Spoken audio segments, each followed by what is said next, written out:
This is lecture number 2 of the Riverman concept. In our last video, lecture number 1, we have already covered all the related theories of the topic of Riverman. So in this video, we'll discuss some I.E IRODOV problems. Those problems are related to the Riverman concepts. So let's start. The first problem is problem number 1.1.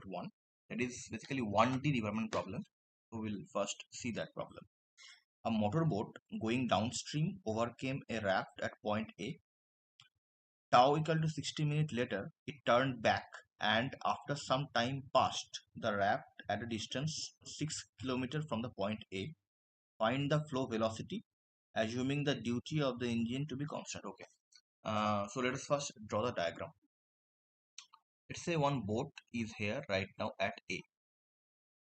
A raft is something which is flowing with the river, with the velocity of the river. It is flowing something. It is not having its own velocity. Okay, so a boat is moving downstream initially, overcame a raft. The raft is moving with the river only, with the river velocity is u, of course.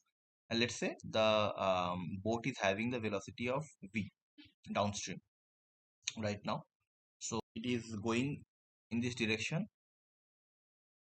for 60 minutes, or we'll consider 1 hour. After that, it will turn back, and while coming upstream or while going upstream, it will meet the flowing raft at some point, let's say B. That B distance is 6 km from A. That is the diagram of the problem. See, if the duty of the engine is to be constant, that means the boat is moving with the constant velocity V. Let us assume that the river is flowing with velocity of U. This is the river flowing velocity downstream direction.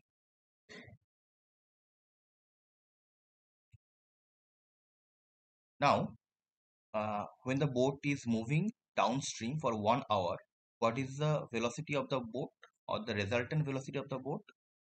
The velocity of the boat plus the velocity of the river, that is V plus U. So how much distance it will cover in 1 hour before it takes a U-turn?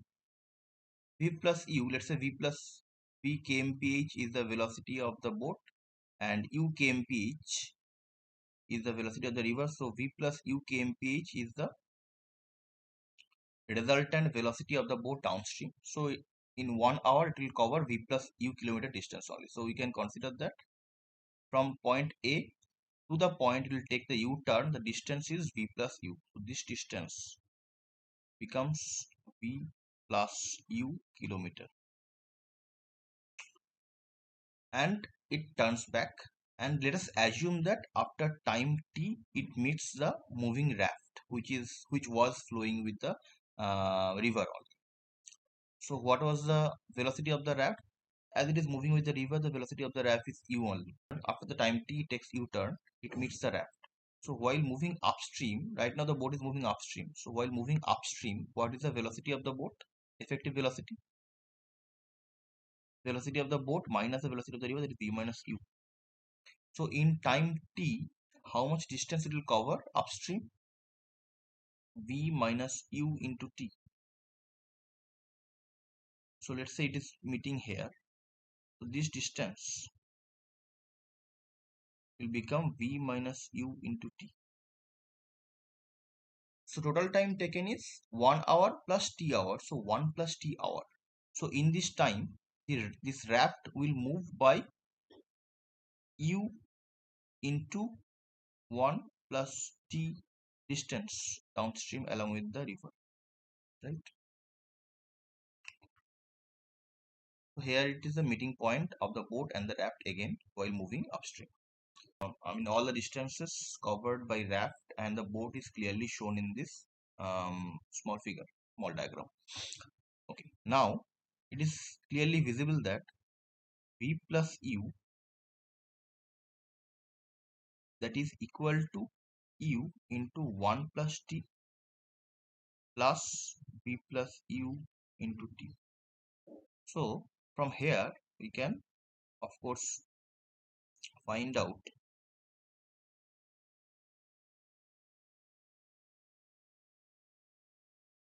what is the time? Because see, if I expand the equation, I'll get u plus ut plus vt minus ut equal to v plus u. So ut is getting cancelled. U is also getting cancelled. So I'm getting t is 1 hour, by the way. And another condition that is given, that is the B point is at 6 kilometer distance from the point A. So that means raft has covered 6 kilometer distance by the time 1 plus t. So t I already know. So t is 1 we got already from the equation number 1. We just put it here. We'll get 2u equal to 6, so u equal to 3. 3 kmph. And that is the answer of that question. That is, flow velocity is 3 kmph. Okay, now we'll go to the next problem I have selected for you. That is problem number 1.9. The problem says a boat moves relative to water with a velocity which is n equal to 2 times less than the river flow velocity. At what angle to the stream direction must the boat move to minimize drifting?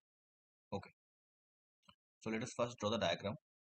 Let's say this is the river, two banks of the river, and river is flowing with the velocity of, let's say, u,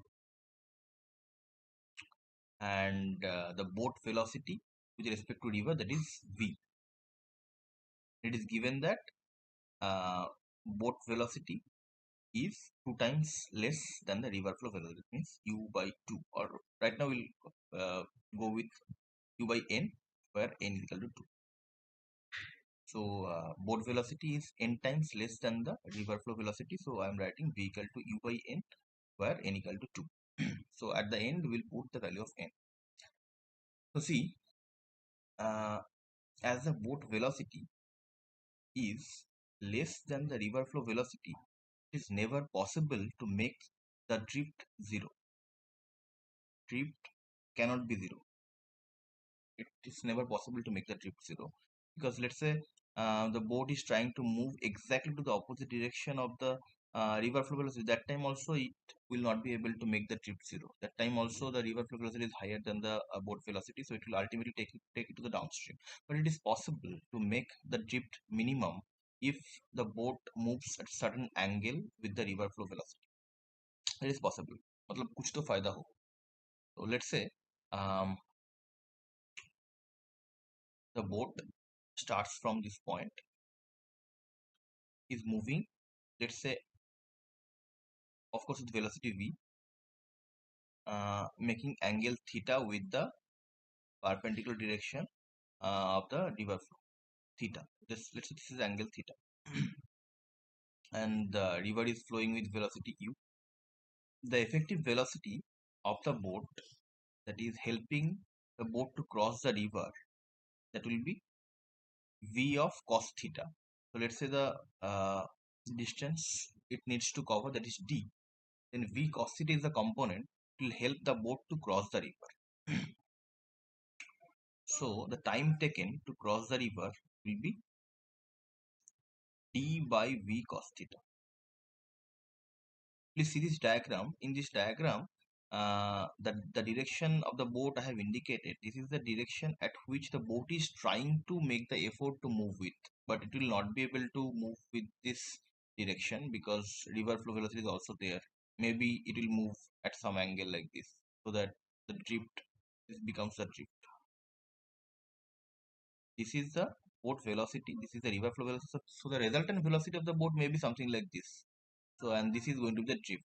The exactly the opposite point, how much distance it will land on the other bank, that is the drift. So time taken to cross the river is d by v cos theta.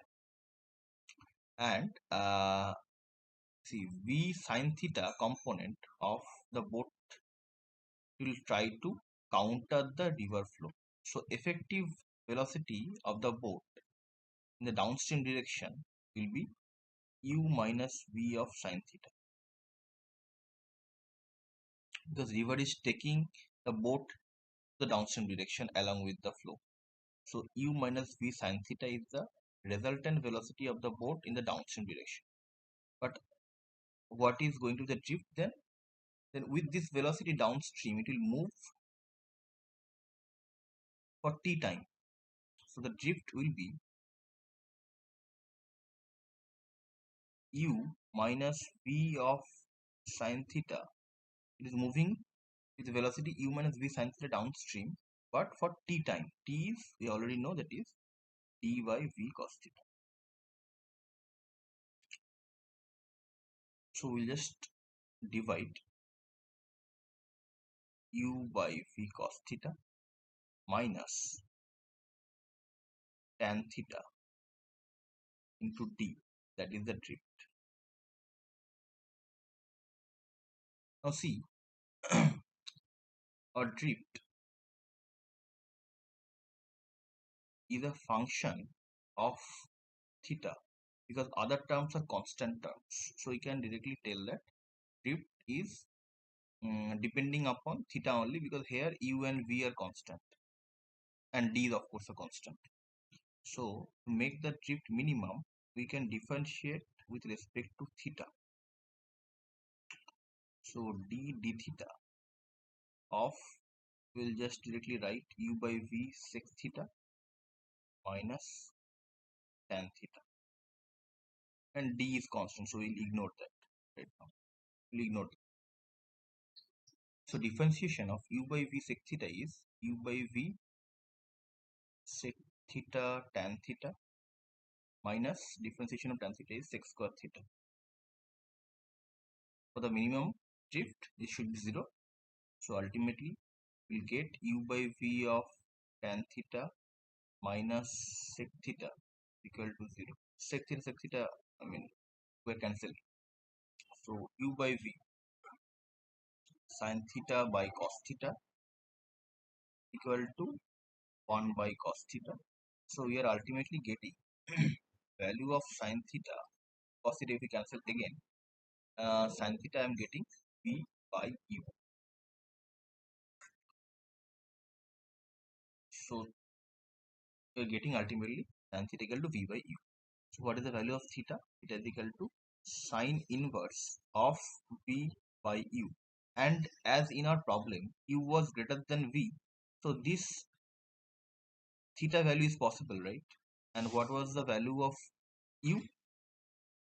U was twice of the boat velocity, so we can directly put 2v, or we can also put v equal to u by 2, that is also possible. So sine inverse of half, that is 30 degree. Now the question was asked, that is what angle to the stream direction must a boat move? So see, we have considered our theta with the perpendicular direction. So with the stream direction, so it is 90 degree plus 30 degree. So it must move, total angle is becoming 90 degree plus 30 degree, that is 120 degree with the stream direction. Boat must move to minimize drifting. So this is our answer. Okay, next problem is problem number 1.7. Let's see the problem. Two swimmers leave point A on one bank of the river to reach point B lying right across on the other bank.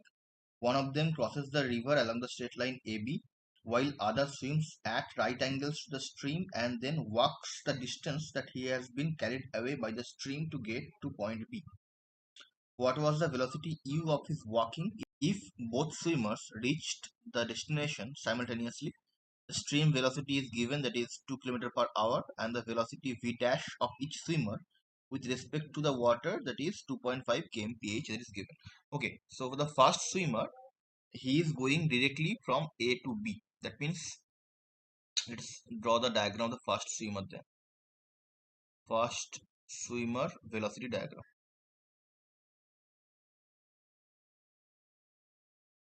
Meanwhile, for both the swimmers, the velocity of their swimming with respect to water, that is 2.5 kmph, and velocity of the stream u. So u is 2 kmph. Okay, so the first swimmer goes directly from A to B. That means first swimmer effective velocity or effective movement we are able to see, or somebody is standing at the bank, he is able to see that the swimmer is going from A to B.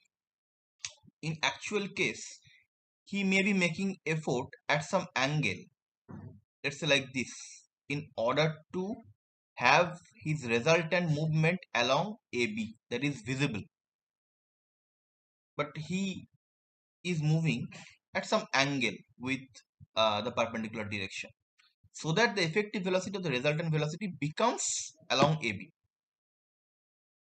So the velocity diagram will be, let's say this is V for the first swimmer, 2.5. The stream velocity is U, is 2 kmph. The resultant velocity that is visible to somebody who is standing at the bank, he is seeing that he is moving along AB. So what is this velocity? Resultant velocity of its movement. So from this triangle, you are able to see that this is the hypotenuse. V equal to 2.5. The resultant will be root over of V square minus U square. Root over of V square minus U square. That if we put the values, we'll get 2.5 square minus 2 square. That is 6.25 minus 4, that is 2.25. Root over of that is 1.5 kmph. So ultimately, swimmer 1 is going along AB with a velocity of 1.5 kmph. And let's say the distance or the width of the river is D. The time taken for the first swimmer to cross the river and exactly reach the opposite point of A, that is B, that is D. Let's say D is the width of the river, D by the effective velocity in that direction, that is 1.5. That's that hour. So for the second swimmer is always making effort to move along the perpendicular direction with respect to the river flow. That means if river is flowing this direction, that person is constantly trying to move perpendicular to the river flow. So the thing is, he will not be able to go exactly perpendicular because he is making effort uh, along perpendicular direction of the river flow, but the resultant velocity will be something along this line. Let's say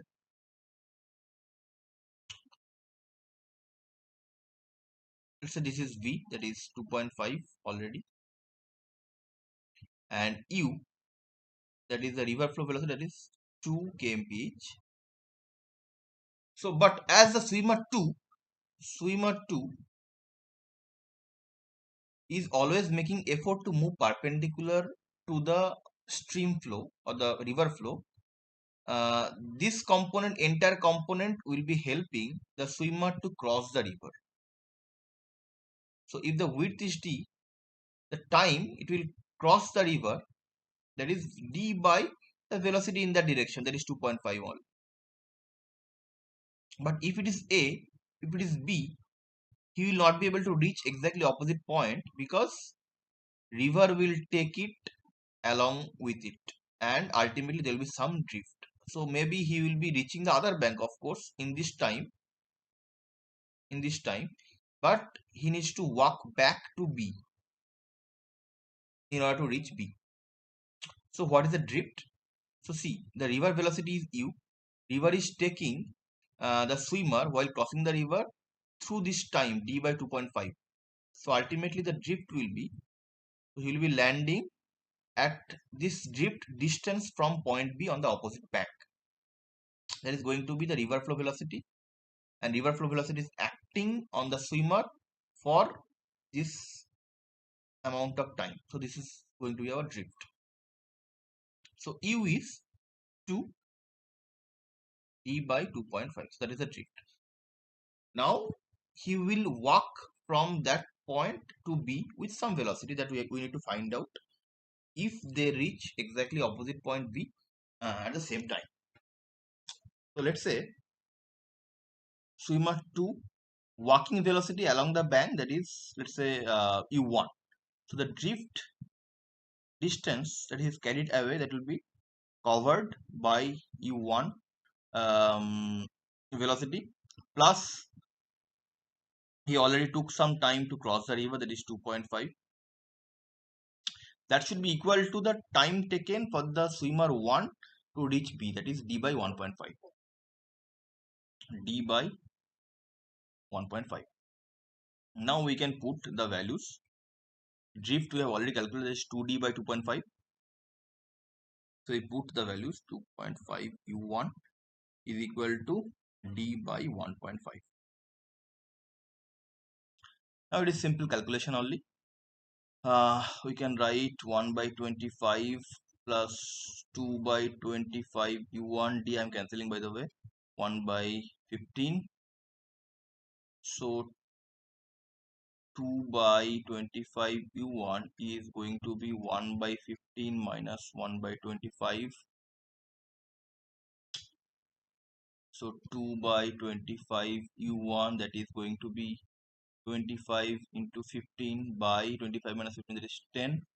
So u1 ultimately I am getting 15 into 2, 30 by 10, that is 3.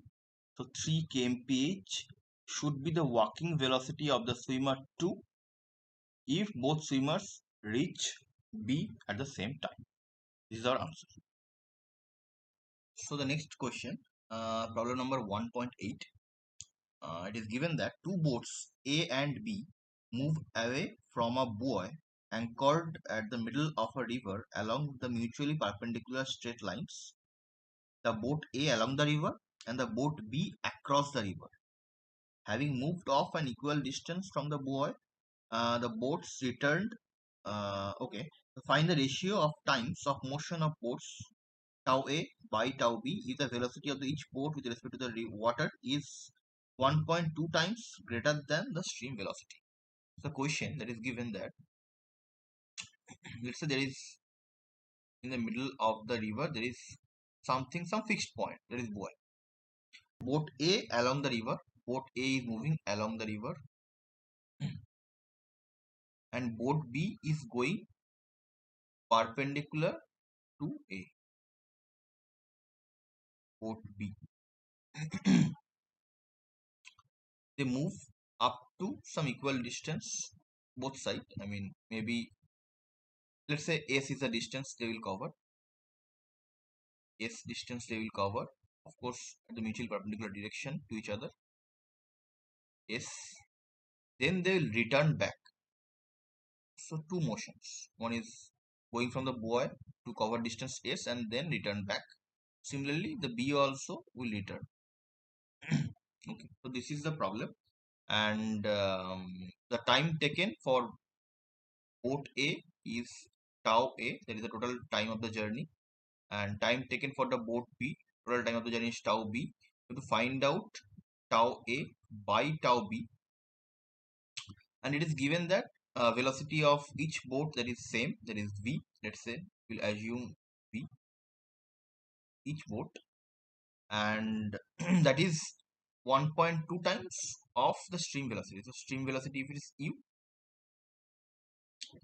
so V equal to 1.2 times of U. So right now we'll consider N into U. At the end we will put the value of N to be 1.2. That will be convenient for us. Now let us examine both these boats. So first we'll understand the boat A. So boat A is very straightforward because it is kind of a 1D movement. It is going from the buoy. It is going, let's say, downstream by S distance. It's coming back upstream to the buoy. So the time taken for the downstream journey, that will be effective velocity will be, of course, V plus U, boat velocity plus the river velocity, we get it up. But while returning, the time taken will be S by the effective velocity while moving upstream, that is boat velocity minus the river velocity. So this is the time taken tau A. Done. Boat A is simple case. Now we'll go to boat B.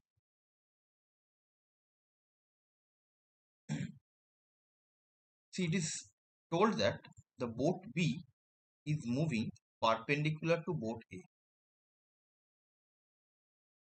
again, just like our previous problem, this is the effective velocity of boat B movement. That means somebody who is standing at the bank is seeing these two boats are moving perpendicular to each other. But in actual case, maybe boat B is putting some effort to move in this direction in order to show its resultant velocity to be perpendicular to A, or perpendicular to the stream velocity. Let's say this is V. Then this is the river velocity. So this is the velocity diagram.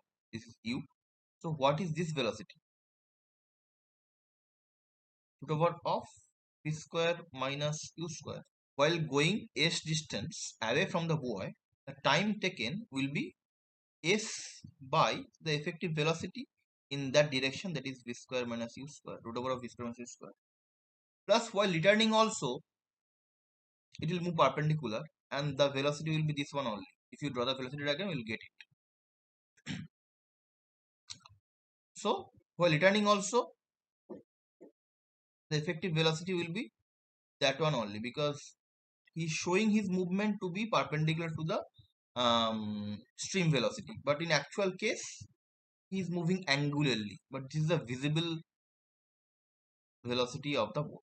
So that is of course root over of V square minus U square. So this is the total time taken for boat B to go S distance and return back to the buoy. Total time will be 2s by root over of V square minus U square. Now we have to find out the ratio of these two times, tau A and tau B. So tau A, that is S by V plus U plus S by V minus U. Tau B, time of journey for boat B, that is we have calculated, over of V square minus U square. Just cancel out S.